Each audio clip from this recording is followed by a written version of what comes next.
Guess what? There was a little Persian 7-year-old kid at that seminar, 7 years old. He thought it's going to be a nice challenge. He walked in a hotel and he found a priest, a pastor from New Jersey. I looked at his card. He had about 7 or 8 different titles. And I understood he had a large crowd. They had also a seminar there. So he invited him to the argument. And this is an important pastor. He later himself said that he was a pilot in Vietnam. He told his life story. And based on that conversation that we had over there, I wish I could film it, but I couldn't do it because it was the Sabbath. He asked him about 4 or 5 issues, not 30, 50 that we dealt with tonight. Well, the whole conversation was maybe 40 minutes. And then this was the reaction of the priest. May God be my witness. He hold his head like this, and he say, "Oh my God, my mother will kill me when she find out I converted to Judaism." That was his answer. Yes, I'm serious. Wait. Let me finish the story. Wait. You're giving me... They're ignorant Christians. I agree. You've already admitted... I gave you a pastor. Jews. A pastor. So what does that prove? A pastor, not an ignorant Christian. Very ignorant pastor. Okay, all right, you answer my question. All right, okay. If you think I'm about to convert, you're mistaken. You still did not answer the last question that I asked you. You never gave me a chance. I did. You answered, but not to the point. You told me that if a person will come with a book, before I told you about the cave of Jacob, before I found you the source, I asked you, if a person will show you that the Twin Towers collapsed in Brooklyn, is that an indication that this book can be given by God? You hesitated, but in the end you say, well, that will be the end of this book for me. Now, when I show you the source, you contradicted yourself completely. Well, let me explain. Do you think I can dig myself out of this hole now? I don't know. You got me pretty deep there. The distinction that I wish to make is if there is no way to reconcile this mistake with what I believe the origin of the New Testament to be, then I've got a problem. But as with this case of Shechem, I do believe that there is a way to reconcile. I might not know right now, but I do believe there's an explanation. And also, what I try to explain is that there are so many compelling reasons to believe that the New Testament is God-breathed, along with the Old Testament. There's so many that I am mandated by logic and reason itself to believe that there must be some way to reconcile these disparate elements. I don't think that's a contradiction. Tell me, please. I have to study that first. Okay. I don't know how to answer it. We said it in the beginning. But again, just think of your wife. If your wife has been faithful to you for 50 years, and somebody brings you a report and says that in some way she was unfaithful, are you going to believe that report in light of 50 years of proven faithfulness? It's the same way with me in the New Testament, and the same way a Christian. If it has proved itself to me in so many different ways, if the writers have proved themselves, you ask the question, who would believe? It's easy for people to believe the New Testament because proof, but that's not the proper word to use. Well, let me talk. Well, please, give me a chance. Give me a chance. What you said was there was every reason in the world for people to believe in Christianity. It's so easy. It took away the law. Why wouldn't people believe in it? But just think of the difficult things that people had to risk their lives in order to believe in the New Testament, because it was the death penalty, as you point out, to believe against people's understanding of the Old Testament. And besides that, how could anybody believe in the leader of the faith, Jesus Christ, dying on the cross, and there being any validity in that religion unless there were actual miracles that took place? Who would want to believe in somebody who was stripped naked and tortured to death? Who would want to believe in that unless there were compelling reasons? So I would assert there are many, many compelling... The reasons and proofs are complete two different things. There are many, many reasons why so many people in the world doing foolish things. The fact that 60% of the youth smoke drugs or use LSD or cocaine doesn't mean that my children and your children also have to follow it, because we both agree that it's not the proper life. So using a majority, what the people does, or so many reasons why people follow one person, I have news for you. I have a list of more than 50 false messiah here. Do you want me to start and tell you the life story of each one of them? It may change you from one to the other, because they all claim what you just said. You know, I have a list of the last 2,000 years. There's books full of false messiah, even among Judaism. That one of them, everybody was sure that he's the Messiah, and it turned that he died. And once he died, the rabbi said that was a false belief. It's impossible. You should know one thing, and I'm sure you do know, but for the crowd.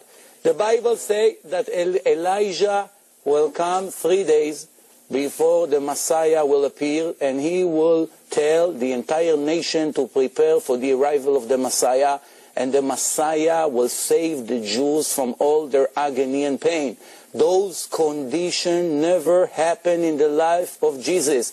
The Jews suffer since Jesus from the Christian church more than any other nations. Tens of millions of Jews were tortured and were forced in the time of the Inquisitions, forcing them, tear them away from their land, from their family, putting taxes on them, burning them with the Torah for the last 1,000 years in the name of the New Testament, even though the New Testament promised that is the religion of love. What kind of religions of love that claim that they have the truth will bring people and police and in the basements of churches all over history, as you know, in Spain and in Portugal and in many other countries, and burn the Jews and tear their body to two halves in a wheel because they refused to accept the New Testament. I never did, even though I'm a little strict. I have a reputation that when I come and argue with a non-religious Jew and try to make him religious, not everyone can use this direct approach. No problem, I respect his opinion. But I never use a wheel to rip him to two because he doesn't want to become a Shomer Shabbos. It never occurred to me. If I have the truth, I'm going to use common sense and proof. If I don't have what to offer, I'm going to hire gangster to do the job. And that's what Muhammad did. What do you think? When he came up with the Quran, right away they started to murder people. Judaism is not a missionary religion. If any, we are opposed collecting Gentiles from the world and come adopt them into Judaism. The opposite, that's not our goal. It wasn't my intention with you and your friend here. The opposite. If you would consider it, it's your choice. Everyone has a free choice. May I respond? Please. If a Christian really knows their religion, and the simplest thing to recognize is that Jesus came as a Jew. All his apostles, all his followers were Jews. Everyone who wrote the New Testament, with perhaps the exception of Luke, were Jewish. Anybody who realizes these facts, anybody who realizes what Paul says about the Jewish people, that the gifts and the calling of God cannot be revoked, anybody who really believes would never treat Jews like that. What does that mean? Well, I have to say, wait a second. Sadly, many aspects, in the name of Christ, many horrible things have been done. But please remember that Christianity, true Christianity, was hijacked for a long time. You know, within the Catholic Church, it was forbidden to translate the New Testament or the Bible itself into the vernacular, into the common language of the people. People were put to death. Christians were put to death for translating the New Testament. In other words, darkness had come over the entire Christian church establishment for long periods of time. But Christians who know their religion have to love the Jews. And so I have to apologize for those people in the name of Jesus who did what they did to the Jewish people. There is no reason for that. Okay, thank you for that. And I would like to conclude, and first of all, I thank everyone that showed up and behaved in a nice way with patience. I want to remind everyone that the reason for this debate was all intelligence. He is trying to prove their side, we're trying to prove our side. We have questions about what they claim. In my opinion, I would like to conclude my side, and then Danny will conclude his side. In my opinion, and you have the right to judge according to what you just saw, in my opinion, I presented a lot of questions, and we still have time for him to come back with 15 or 20 questions that are not solved, some of the contradictions and mistakes. If he will be able to answer them, then it will be maybe a point to re-meet again and hear the answers. But if he's not, for whatever reason, that pastor that I told you from 8 years ago, he said to Dr. Betesh, give me 3 days.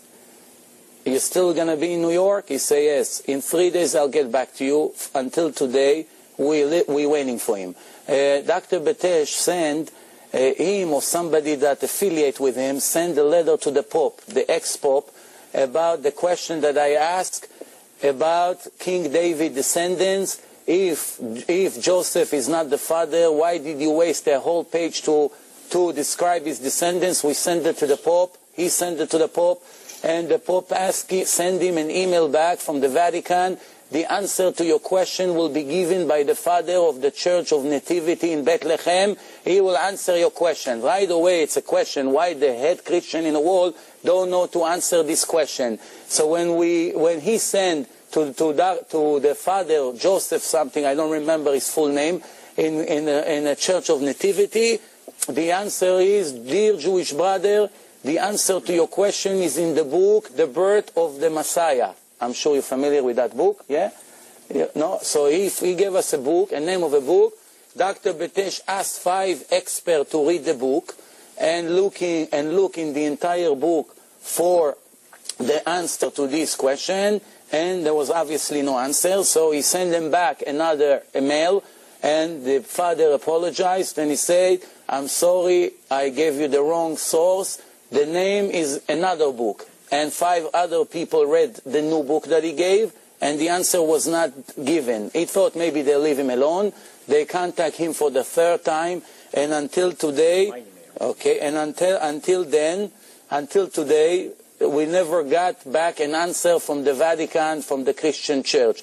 In my opinion, we will never get an answer to this question, because the people who wrote the New Testament made such a critical mistake, there is no way to correct it. Because if it's divine, there cannot be such a human error in it.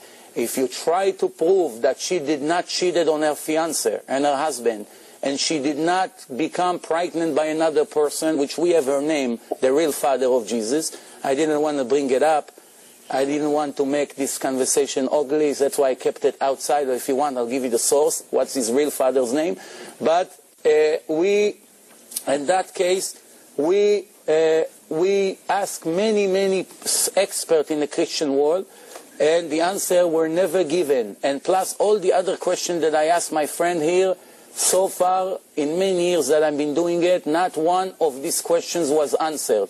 Everything I told you right now is the truth. I'm waiting for you to be the pioneer, the first one who really give me the answers, and believe me, I will be the first one to bring you back up here and let you read your answer in front of all the audience if they agree to come one more time. Because we are not trying to hide the truth.